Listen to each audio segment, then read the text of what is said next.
مزید اچھی ویڈیو دیکھنے کے لیے سبسکرائب کیجیے IDTV چینل کو، اور سب سے پہلے ویڈیو دیکھنے کے لیے بیل آئیکن پر کلک ضرور کیجیے۔ اعوذ باللہ من الشیطان الرجیم، بسم اللہ الرحمن الرحیم۔ ناظرین، آپ دیکھ رہے ہیں IDTV اور میرا آج کا موضوع ہے نبی پاک صاحب الاولاق صلی اللہ علیہ وسلم کے عالم جمادات کے معجزات۔ ان معجزات میں سے چند ایک معجزات بیان کرنے کی کوشش کرتا ہوں۔ اللہ رب العزت جل جلالہ مجھے حق گوئی کی توفیق عطا فرمائے۔ پہلا معجزہ ہے جی بخاری شریف جلد 2 صفحہ 588، چٹان کا بکھر جانا۔ صحابہ کرام رضوان اللہ تعالی علیہم اجمعین مدینہ کے چاروں طرف کفار کے حملوں سے بچنے کے لیے خندق کھود رہے تھے۔ اتفاق سے ایک بہت ہی سخت چٹان نکل آئی۔ صحابہ کرام رضوان اللہ تعالی علیہم اجمعین نے اپنی اجتماعی طاقت سے ہر چند اس کو توڑنا چاہا، مگر وہ کسی طرح ٹوٹ نہ سکی۔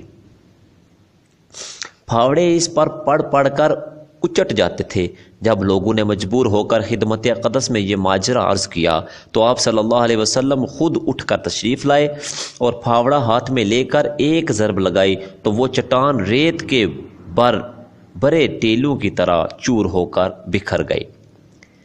اب دوسرا معجزہ ہے جی مدارج النبوہ میں بھی مرقوم ہے اور بخاری شریف میں بھی یہ مرقوم ہے۔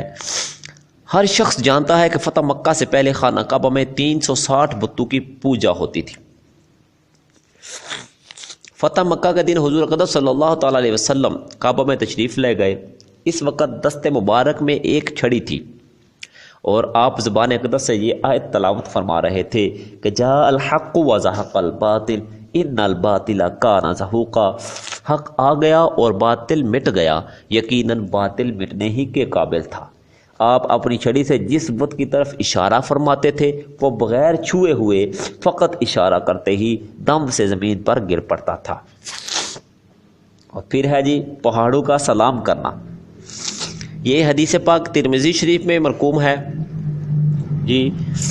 تو حضرت علی رضی اللہ تعالیٰ عنہ فرماتے ہیں کہ ایک مرتبہ میں حضور اقدس صلی اللہ تعالیٰ علیہ وسلم کے ساتھ مکہ مکرمہ میں ایک طرف کو نکلا تو میں نے دیکھا کہ جو درخت اور پہاڑ بھی سامنے آتا ہے اس سے السلام علیکہ یا رسول اللہ کی آواز آتی ہے، اور میں خود اس آواز کو اپنے کانوں سے سن رہا تھا۔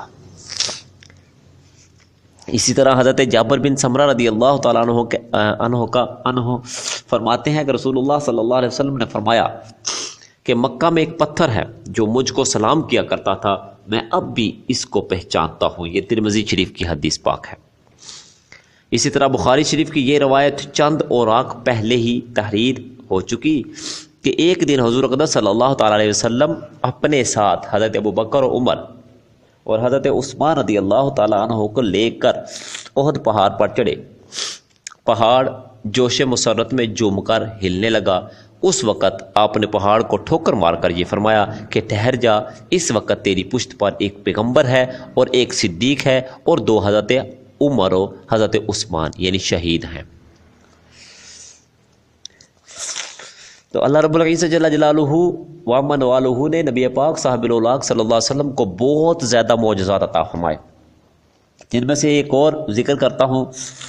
مسلم شریف کی حدیث میں حضرت سلمہ بن عقو رضی اللہ تعالیٰ عنہ سے روایت ہے کہ جنگ حنین میں جب کفار نے حضور اقدس صلی اللہ تعالیٰ علیہ وسلم کو چاروں طرف سے گھیر لیا تو آپ اپنی سواری سے اتر پڑے اور زمین سے ایک مٹھی مٹی لے کر کفار کے چہروں پر پھینکی اور شاہت الوجوہ فرمایا تو کافروں کے لشکر میں کوئی ایک انسان بھی باقی نہیں رہا جس کی آنکھیں اس مٹی سے نہ بھر گئی ہوں، چنانچہ وہ سب اپنی اپنی آنکھیں ملتے ہوئے پیٹھ پھیر کر بھاگ نکلے اور شکست کھا گئے، اور حضور صلی اللہ علیہ وسلم نے ان کے اموال غنیمت کو مسلمانوں کے درمیان تقسیم فرما دیا۔ اللہ رب العزت جل جلالہ ہمیں نبی پاک صاحب الاولاق صلی اللہ علیہ وسلم کے معجزات کو سن کر ان کو آگے پہنچانے کی توفیق عطا فرمائے۔